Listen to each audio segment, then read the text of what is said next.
how is global trade financed? In other words, how do we get the money to pay for all of these goods that we are buying from other countries?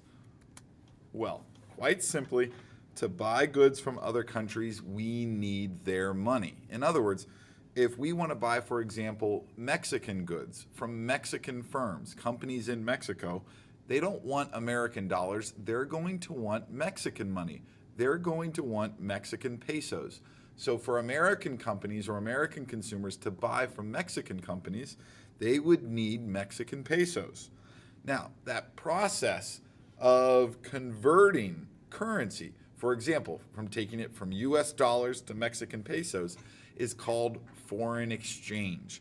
And all of that takes place in what is called the foreign exchange market. This is a system run by major banks that buy and sell currency. And the foreign exchange market posts exchange rates. All of these examples say the same thing. They are telling you how many pesos you could get for $1, or how many pesos you need for $1, or what 1 peso equals in American money. So this exchange rate tells consumers how much of one currency they can get for another. But the exchange rate does not stay the same. Why do exchange rates change? This is the hard part of this section. So let's take a good long look at why exchange rates change. The change is based on supply and demand, like so much that we've talked about this year. Let's say Americans are buying Mexican coffee. Americans are not just buying a little bit of Mexican coffee. Let's say they're buying lots of Mexican coffee.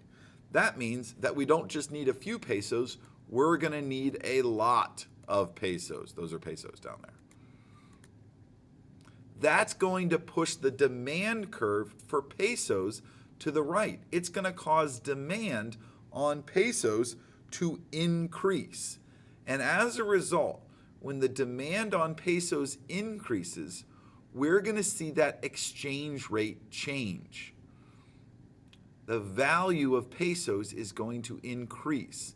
So where you used to need 10 pesos to make $1, now, because of the increase in demand, you might only need 9 pesos to make $1.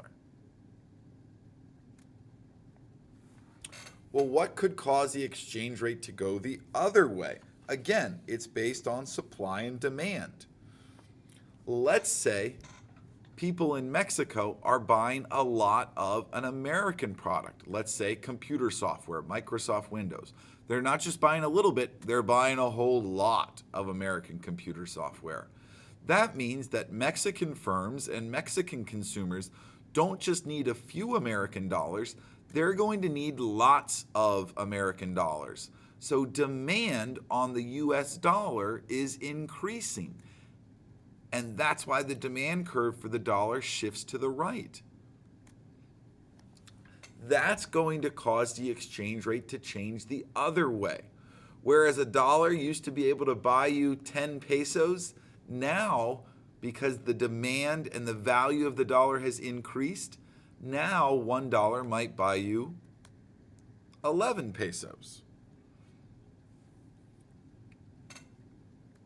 That first example we talked about, if we're looking at it from the perspective of the US dollar, if US imports are increasing, we're buying more goods from other countries, which means that we need more of their currency, which means we're increasing demand on their currency.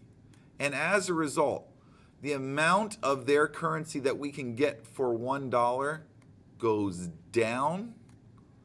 That's called depreciation of the dollar.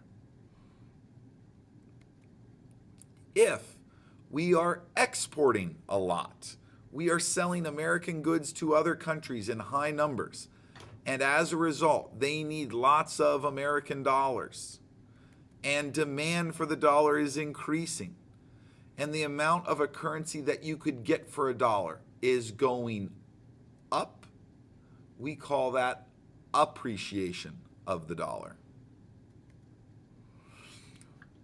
When we are importing a lot and buying up lots of another country's currency and increasing demand on that currency, and the dollar is depreciating, you might hear people say that the dollar is getting weaker or that we have a weak dollar. That doesn't mean anything except that on the global market scale, the dollar is getting weaker. If we are exporting a lot and countries are demanding a lot of dollars and increasing demand on dollars, and the amount of currency you can get for a dollar is increasing, and we have appreciation of the dollar, you might hear people say that the dollar is getting stronger or that we have a strong dollar. There are two main types of exchange rates. The first is a floating exchange rate, and that's what we just talked about. That's where the exchange rate for a currency changes based entirely on supply and demand. Some countries use what's called a fixed exchange rate, and that's the other type. And what that means is that the government fixes or pegs their currency to another major currency. For example, the dollar, or maybe the euro in the European Union. And then they use their reserves of currency to keep the exchange rate fairly normal.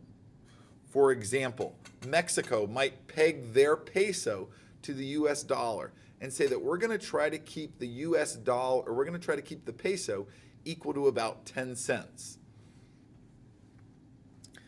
What would happen is if supply and demand caused that exchange rate to change too much, the Mexican government might jump in with their supply of currencies to try to regulate the value of the peso on the global market. So if the peso starts to fall, a peso goes from being worth 10 cents to 9 cents and then 8 cents, the Mexican government might go out into the global exchange market, into the foreign exchange market, and buy up pesos on the open market. They're going to use dollars that they have in reserve to buy up pesos. And that's going to do two things. It's going to increase demand on pesos because now they are buying pesos. And it's going to reduce the supply because when they buy those pesos, they're going to take them out of circulation. They're going to put them in reserve. It's also going to increase the supply of dollars slightly, and that's going to decrease their value. So this will help bring the peso back up from 8 cents, back up to 9 cents, and eventually, hopefully, back up to 10 cents. Okay? The opposite of doing that, if the peso starts going the other way, 11 cents, 12 cents, 13 cents, that could be called devaluation.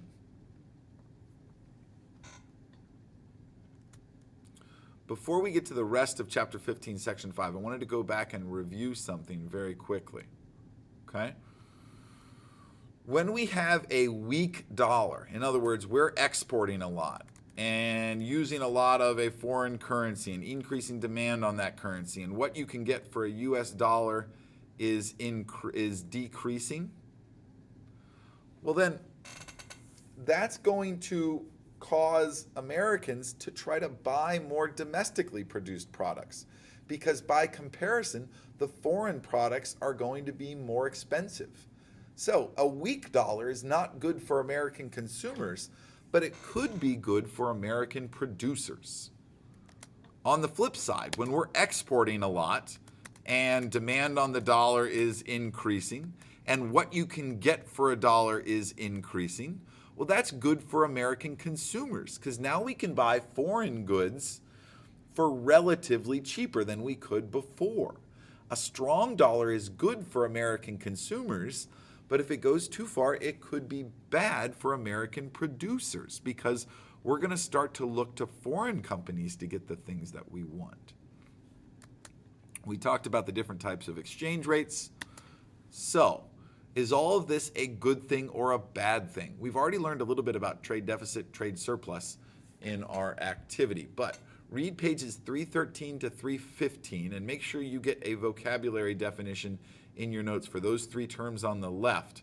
And make sure after reading you can explain those 4 bullet points on the right. The effect of the trade surplus, deficit, how can countries import more than we export, what can foreigners do with their US dollars, and finally, most importantly, should we worry about the US trade deficit, why or why not?